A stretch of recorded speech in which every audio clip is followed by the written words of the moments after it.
1340 96.5 KVGC. Good morning, everyone. Time for a look at the news for a Friday, the 13th day of July for 2018.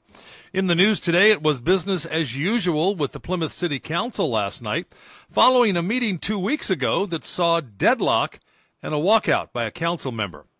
Councilman Peter Amoruso, who declared his intent to resign the council at the last meeting, resumed his council duties on Thursday. The main topic of discussion last night was the creation of a walking trail between the Hawksview subdivision and downtown Plymouth. Hawksview, constructed in the 1990s, lacks a connection to the rest of the town other than by Highway 49, and the meeting saw many Hawksview residents urging the council to implement plans for a walking trail, primarily as a safe route for school-aged children.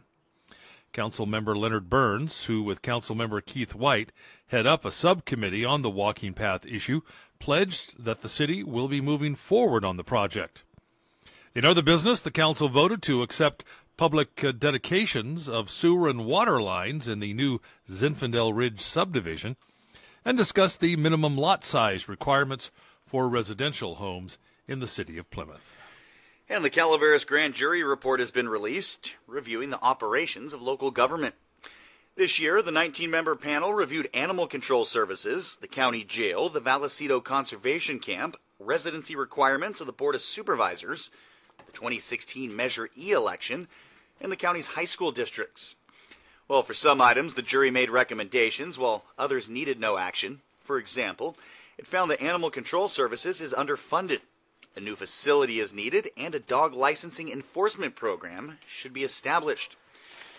In another investigation, it was found the county jail, though state-of-the-art and immaculately maintained, has a lack of staffing and wages that are not industry competitive, contributing to a higher turnover. Now, according to the report, the 2017-18 fiscal year budget listed overtime expenses at $265,000. The report recommends this money and additional money should be allotted to hiring more personnel.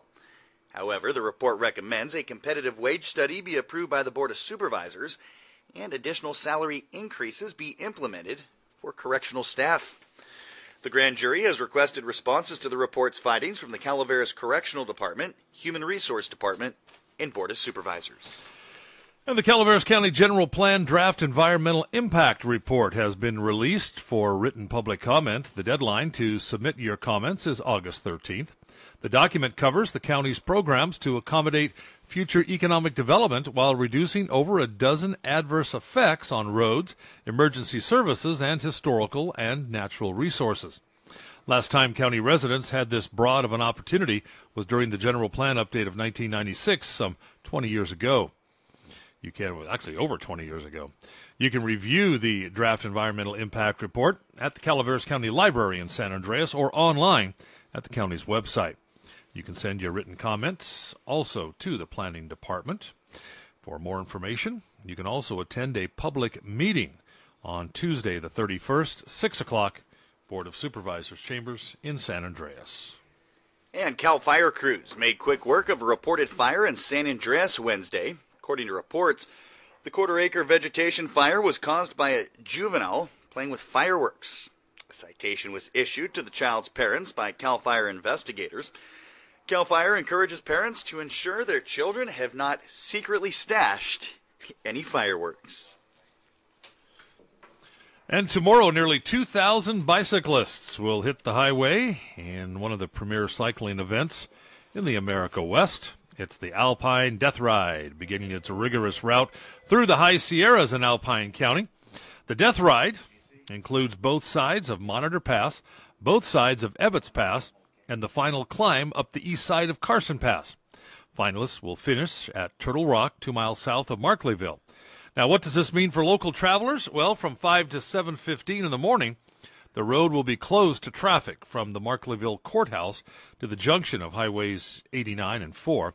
Both Monitor and Ebbets Pass will be closed to vehicle traffic starting at 5 a.m.